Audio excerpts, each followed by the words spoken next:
It's a true test of Big Ten life. Can the Bruins pass it? Let's talk about it on Locked On UCLA. You are Locked On UCLA, your daily podcast on the UCLA Bruins. Part of the Locked On Podcast Network, your team every day.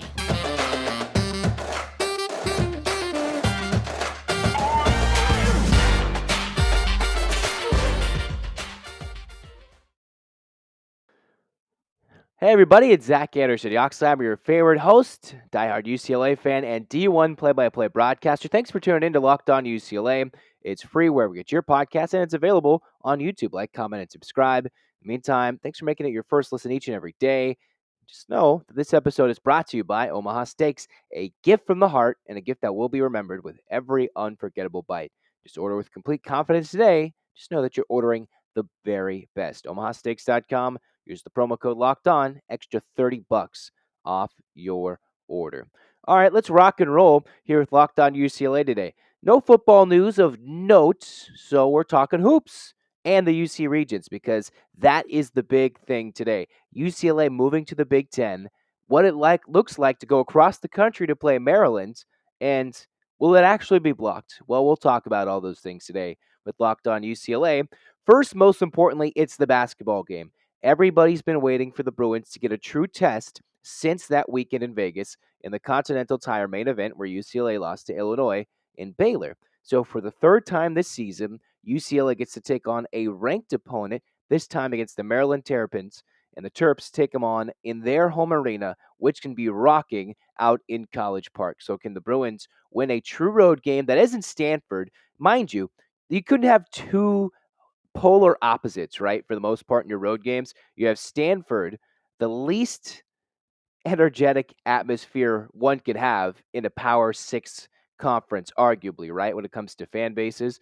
And then you have the Terps, who, yes, there's crazy fan bases throughout college basketball and college sports, but the way they're supporting and with UCLA coming to town, that atmosphere will be the complete opposite, all raucous and energetic and probably a little bit, frenzied coming to see the Bruins in town, a top 20 matchup between the 16th ranked Bruins and the 20th ranked Maryland Terrapins. So for the Bruins, what's it going to take to win? They're coming off an easy win against Denver, who has a good record as a mid-major, but UCLA hasn't been tested. They've been waiting for a matchup like this for a few weeks now since they took on the likes of Illinois and Baylor. Well, Stanford presented its own challenge. Oregon presented another tough challenge, albeit at home. This is a true representation of what UCLA will face when they have to go travel across the country and face Maryland. Maryland's coming off two straight losses at Wisconsin in Big Ten play, which if UCLA does move to the Big Ten after it's all said and done, well, what are you going to do? You're going to have to go play Wisconsin, who even unranked still knocks off top 15 teams. And then Maryland got down big most recently against Tennessee, and they came back, almost made it go to overtime against the Vols before they fell short. So their team, losers of two straight, while the Bruins have won five straight. A team going in one complete opposite direction, vaulting up the rankings slowly, little by little, step by step, trying to get back in the Big Ten. In Maryland, one bad week doesn't define a season, but then you lose three games. Generally, that comes over the course of 1 to 2, if not 3 weeks, depending on the winter break and the final situation. So Maryland wanting to use that home crowd and get a big win and vault themselves back up the top 25 by beating the Bruins. UCLA, it's going to come down to a couple things when it comes to keys for this game between the Terps. The Bruins, one, can they get solid bench production? These two teams between Maryland and UCLA have very short benches. Mick Cronin doesn't really go deep into his bench, although one could argue UCLA uses their bench a lot more. Well, not exactly a lot more, but more than Maryland does, because the Bruins, while they have a rotation of 8 players that Mick Cronin truly trusts to get double-digit minutes and get minutes off the bench, Maryland has the same. UCLA uses a bit more players than Maryland does per game, about 6 to 7 minutes, which isn't a lot in a 40-minute game, but one play could help swing the momentum. And there's only so many times momentum can swing back and forth. Despite the ebb and flow of a basketball game, momentum is a truly killer thing. So when it comes down to bench, I've highlighted three players that can make a difference. First, for Maryland, it's Ian Martinez, Jahari Long, and Patrick Emilien. Those are three guys who combined together as a unit, just the three of them on average, produce about 11 points per game for a Maryland team that averages close to 75 points per game. So a small portion of what they use off the bench doesn't really contribute to scoring because four of Maryland's starters have double figure scoring on average. Well, UCLA somewhat similar, four guys in double figures from the starting lineup. And then you add in David Singleton, who almost averages 10 a game. The Bruins, who score over 80 points per game, have three guys who I've highlighted off the bench, starting with David Singleton. 3-point sharpshooter, perfect for his role, and comes through shooting about 40% from three and has been knocked down this season from downtown. You have Dylan Andrews, and then you have Kenneth Nuba. And those are the three I've highlighted. I know there's still a Brombo Zonka, and there's still the likes of Mac Etienne working back in, and various players who can maybe go through the season and make an impact. But those are the only three that Mick Cronin has truly trusted to come off the bench and get 10 plus minutes at a time. I know Andrews has struggled to get those minutes, and a lot of those coming against teams that aren't the caliber of a Maryland or a top 20 team or even in the Pac 12 play. But UCLA, those three guys between Singleton, Andrews, and Nuba, they average 16 points per game. Not too much more, but when you add those 5 points, UCLA averages 80 points per game. Maryland averages 75 points per game.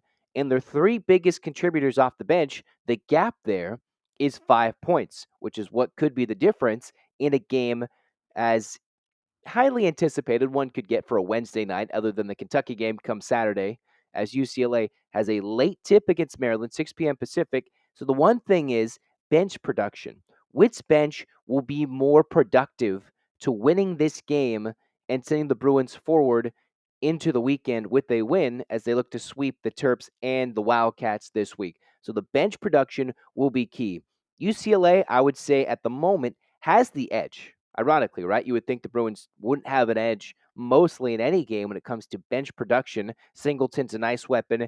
Andrews, if he can continue to fill his role, can find a way to make the Bruins even better off the bench. And then Nuba, sometimes getting big man, big minutes with a Dembona still learning in a starter's role how to play in the post in his freshman collegiate season.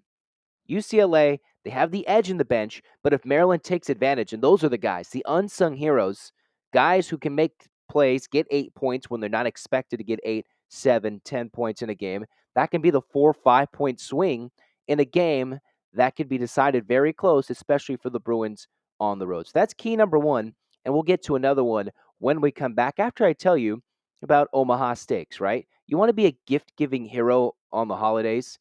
Well, Omaha Steaks has cut prices 50% site wide to make you become the gift giving hero that you've always wanted to be. Holiday season's here. I'm starving in terms of I need breakfast right now, and you never know. Steaks for breakfast? Statewide, they've got mouth-watering favorites, whether it be juicy burgers, boneless chicken. I have to say it, I'm a boneless chicken guy. They've got perfect comfort meals that are ready in a flash, easy to make, 50% off site-wide, and you can go to omahasteaks.com, take advantage of the 50% site-wide off offer, and get the promo code Locked On to get an additional $30 off at Omaha Steaks. You see the promo code right there on YouTube. If you're looking at it, look at omahasteaks.com, get $30 off, and you can get the promo code. There may be a minimum order when you order at the end, 50% off site-wide, and then use the promo code Locked On to get an extra $30 off your offer at checkout. Check out Omaha Steaks. They'll make you hungry. The Bruins hungry for a big one. So here they are looking to take on Maryland as we keep continuing to preview this matchup between UCLA and Maryland. And I think a lot of this down low for UCLA is going to be what's the difference? UCLA's paint and post presence versus Maryland's maybe inability to get in the paint and consistently score.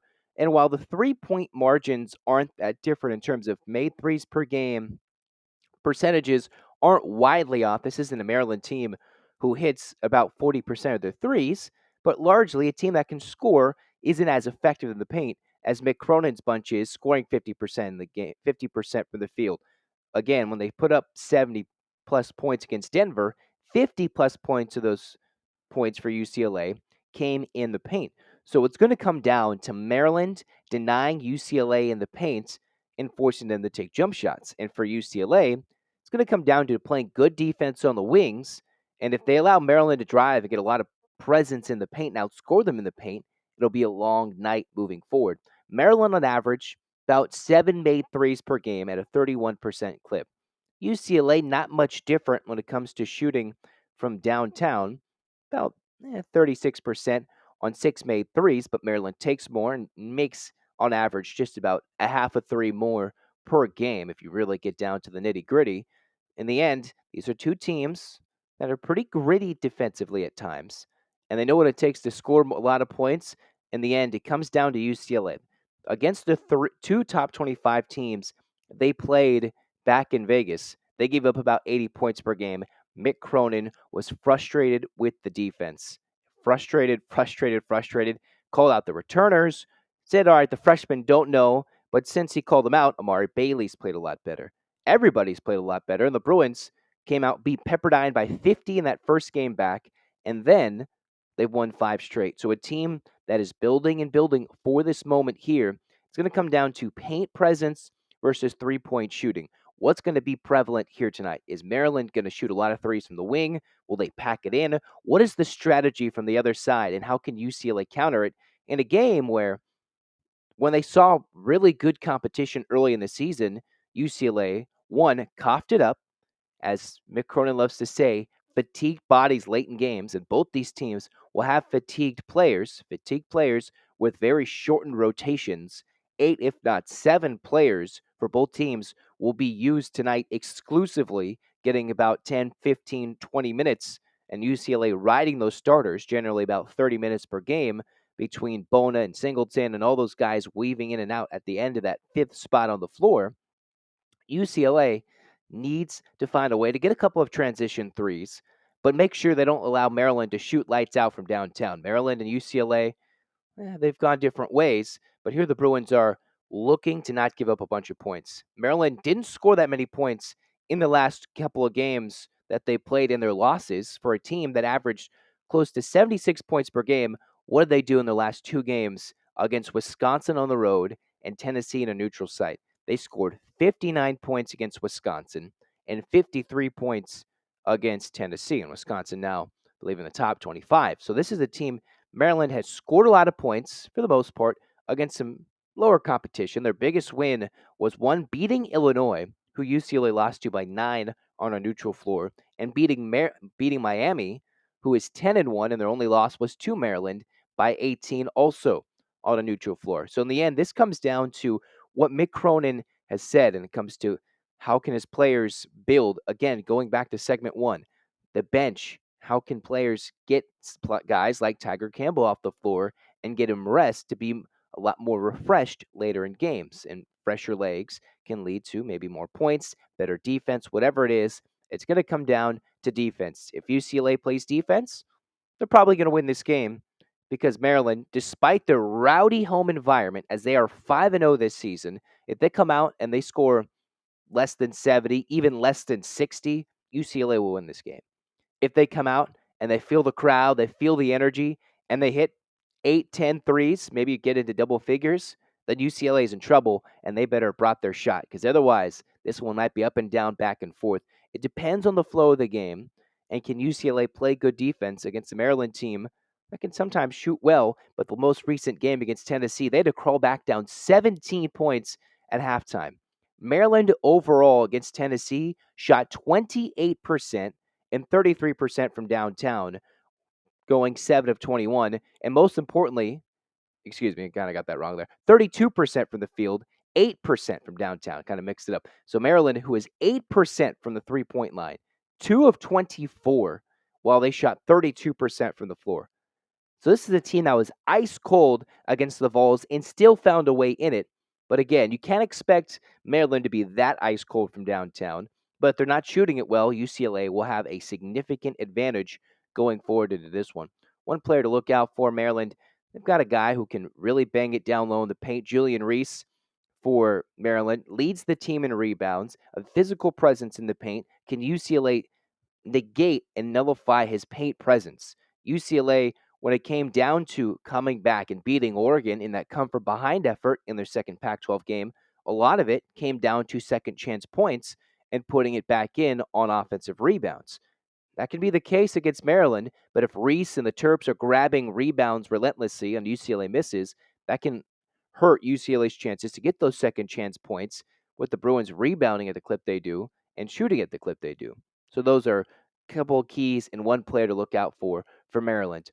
Again, all the story is you play a midweek game and then you go and you have a 9 p.m. local tip at Maryland. What does that mean when you play in a rowdy environment? East Coast schools are used to these late night tips. West Coast schools, maybe the Pac 12 with the 7:30, 8 o'clock, they're not really accustomed to playing these late night games and still getting exposure.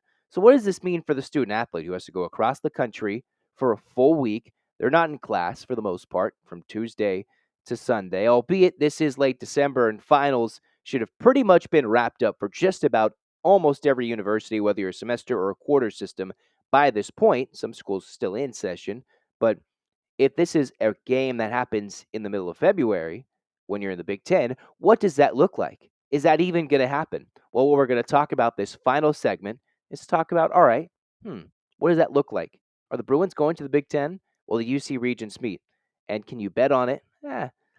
We'll talk about it. Just know that BetOnline is your number one source for all your sports betting information, stats, news, and analysis. They've got the latest odds, trends, and everything when it comes to professional and amateur leagues out there for betting, from the NFL, from pro football to college bowl season, basketball, World Cup action. They've got it all with BetOnline. If you love podcasting with betting, get your betting fix.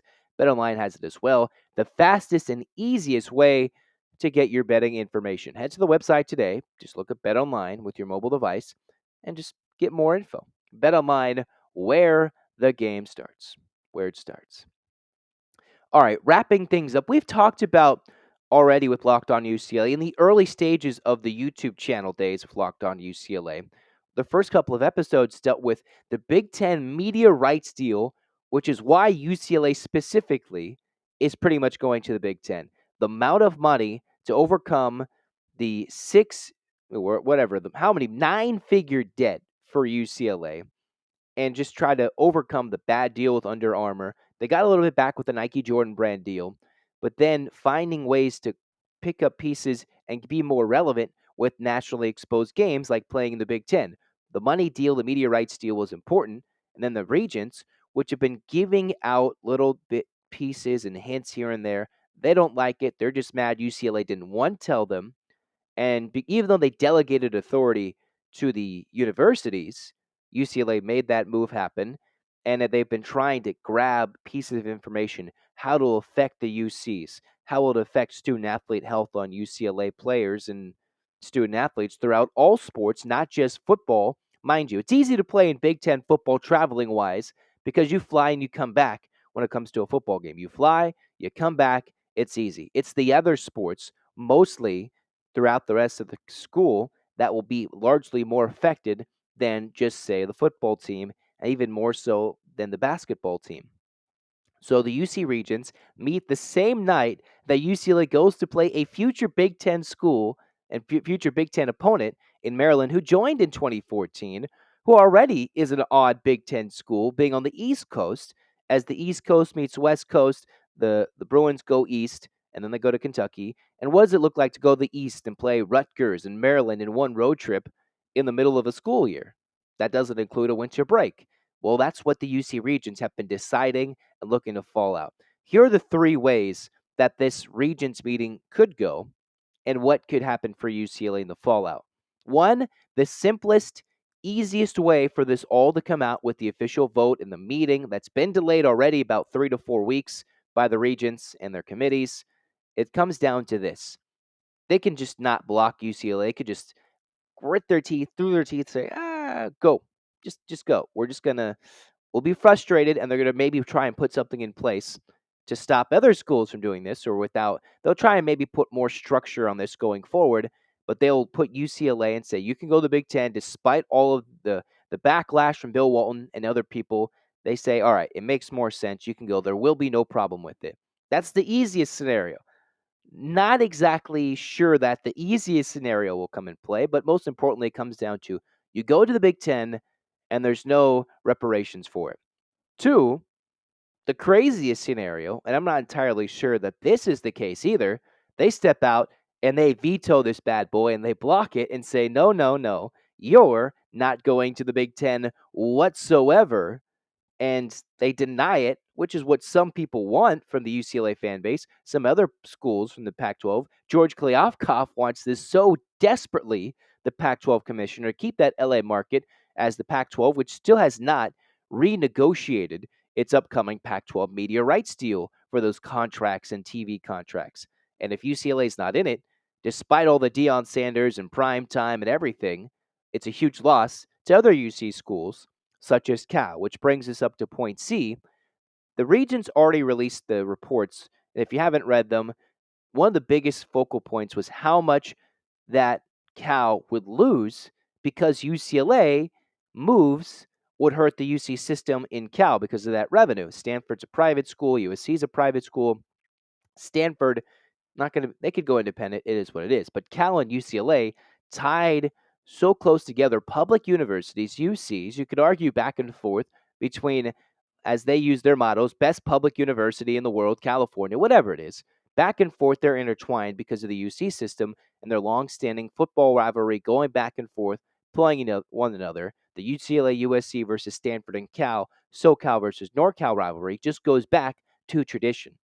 In the end, what they could say is because Cal is losing money, you can see how bad their basketball team is at the moment. You can see that they're struggling football wise a little bit, that they might tax UCLA and force them to pay a portion of this Big Ten money to Cal, which would just hurt what UCLA is trying to do, which is cover their own debt by getting all this money. And one could say moving is full of greed and takes away from UCLA's integrity as a public institution and a service to the students, the student portion of the student athlete, and that they should give back to Cal. While there's other people who want to move to the Big Ten say, why is UCLA's move intertwined with Cal so much? It doesn't matter. They're separate institutions despite the UC umbrella. Well, that's what the Regents are trying to figure out. And whether we're happy, sad, angry, or indifferent, those are the three biggest ways this could come out. There could be little fine print and little mini pieces to the puzzle that they add or subtract, making it harder to decipher what's going to happen for the Regents. But those are the three biggest things for UCLA with this upcoming Regents vote, which, if something crazy happens, we're going to recap it just like the UCLA Maryland basketball game with our immediate reaction following the game. So we got all that on tap for Locked On UCLA as we come up in the next rest of the week, heading deeper into the holiday season. Just stay tuned. We're going to cover all those things, but remember, they either don't block it, let UCLA go, they block it, or the third and final option, they tax them or force UCLA to give up a chunk of something and rip something from what would have been a juicy deal and make it a little less sweeter deal to maybe stymie UCLA's involvement potentially into the Big Ten. Those are the three biggest options. Personally, I don't think they'll block it. I'm not entirely sure that's the feeling. I've read different reports. The New York Times just dropped an article about how I wouldn't say so much, dozens of emails against the UCLA move to the Big Ten. And there wasn't as many emails or letters sent to the New York Times in support of it. But I'm not entirely sure who's going to send emails and mails and letters into the New York Times to support it. It kind of seems like that's not fully the day and age right now. Either way, I've seen people send letters and emails to the Regents. Let them go. Send it to big publications. No, don't go. Bill Walton, the big outspoken person in UCLA athletics, superstar, legend, whatever you want to call it, Bill Walton against this move. What am I? Well, we'll just wait and see how this move goes, and we will react to what it actually means. They made the move. They made their stand. They said they're going to the Big Ten. Now, what it actually looks like with the consequences or lack thereof, we'll find out once the official veto or lack thereof has been given for UCLA to go to the Big Ten, or if they don't. That's coming up soon. We'll talk about it with Locked On UCLA. Thanks for tuning in to Locked On UCLA today. Locked On Sports Today. Make that your second listen. It's a good show. Big takes. My big take is you should stay tuned and like and comment and subscribe to more Locked On UCLA videos as we've got big stuff. Kentucky in the wings.